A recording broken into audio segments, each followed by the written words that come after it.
Hi everyone, thank you for tuning in. I'm your instructor Joy. Let me first play a tune for you.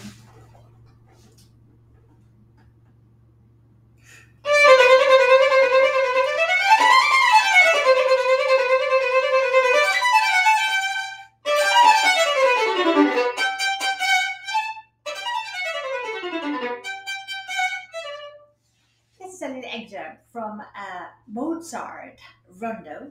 Thank you very much for tuning in. Thank you very much for continuous support.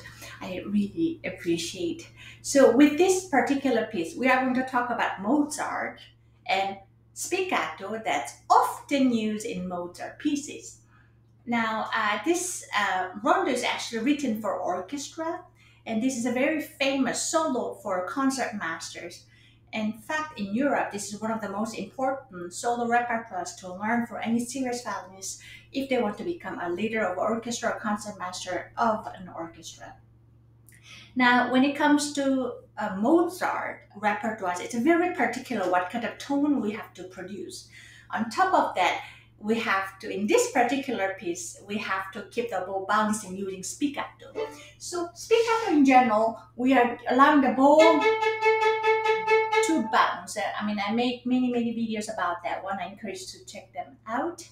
Now we're going to talk about specifically Mozart spiccatos that he uses a lot, not only in this piece, but throughout his concertos and sonatas. And once you understand, you will be able to use it many times. So make sure, generally speaking, Mozart tone is supposed to be very light, transparent, and resonance. Those are very important qualities of Mozart tone. So even when you're doing spiccato, make sure it has this round tone, yet very light and fluffy at the same time.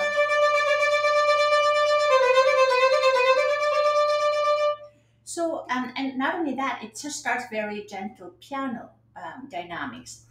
The thing that you should avoid is focusing too much on bouncing strokes and then giving too much of emphasis, something like this. I'm sure it does sound like it, but just to give you an extreme example, this is something to be avoided. So how do we create such a round Mozart spiccato? So make sure we're doing, this is written Allegretto. It's not super fast as Allegro or Presto, but on the fast side. That means you have to use the the bouncing spot on the bow that's meant for a fast spiccato, fast bouncing bow, which is around in the middle. And then, and understand how to make round sound. So if I make the flat hair, it will have a little edgier tone and a little percussive tone, which we're going to talk about that one a bit later. But for the beginning, we want to have just very gentle round spiccato. So what you do is you just tilt a little the bow here this way, just raising the wrist a bit, and make sure, even though the motion comes from the forearm, the wrist and the finger joint has to be very flexible.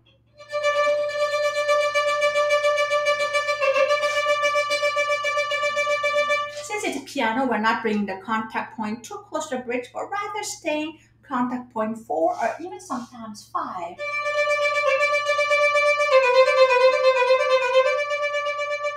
Right? And then later there's something like that too, but here we are having very soft spiccato, but over 4 strings in very fast tempo.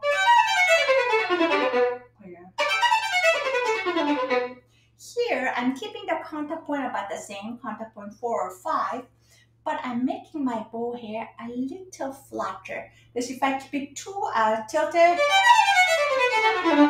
it might be not too legato-ish. So I keep it a little flatter, because also I'm changing the many strings.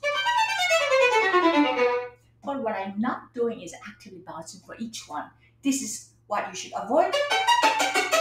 But rather keep it a little flatter, not completely flatter here, and keep the bow in the middle using very short bows. Here, it's very important to get the right elbow height on time, means in advance.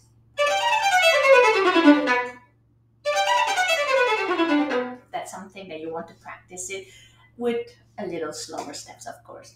Then the second most important Mozart spiccato is a little percussive spiccato.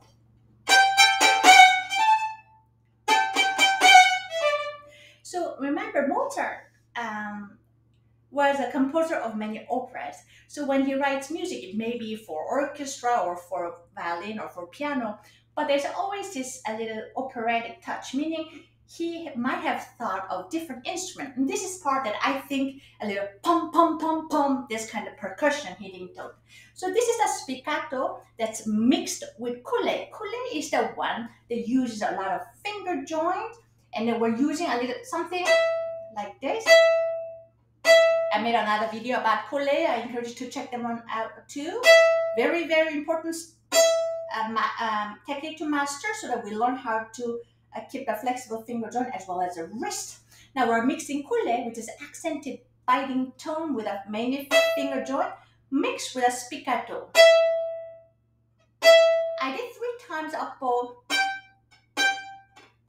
to have a very same clear tone, just like percussion, bum, bum, bum, bum. But some people go up, down, up, which is fine. But when you do that,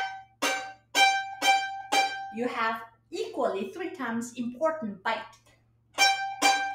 I find it easier if I do same bow stroke 3 times up bow, but make sure when you do that, bring back where you started, and then again. Because if you keep going up, you're gonna run out of bow. And here. And so on like that. Now, you might be questioning, but you said at the beginning of this video that we should not sound it too aggressive. That is true. Throughout, that is true. In Mozart tone, it's very, very important that we very a gentle tone. But also remember, even though if you have a beautiful tone, if you only use one kind of tone color, your playing may be a little monocolor. So you have to bring a different color. Whether you're using different kind of spiccato, or in one of the passages that I play sometimes not legato, not spiccato, but putting a little legato in between and as a tone color too. So I get to play twice this thing. First time I played it as a legato to create a little stronger tone. The second time I do spiccato to make it extreme difference and also different tone color. Right? And sometimes one more thing before I wrap it up. And I sometimes mix those to create certain dynamics. I want to do crescendo and decrescendo. So what I did was I started with a spiccato, then gradually got to legato, then come down to spiccato. Sorry. Again. Yeah, I hope you can try that with yourself. Mozart is the piece that's Mozart is composer that challenges us a lot. And also it's a very important repertoire to us for any serious classical musicians to master. And Mozart is certainly demanding a lot from us, but also make us a better player because he challenges us when it comes to writing technique, for sure. I wish you all happy practicing. I hope this gave you some ideas. Please let me know if you have any questions. I hope to see you again. Bye-bye.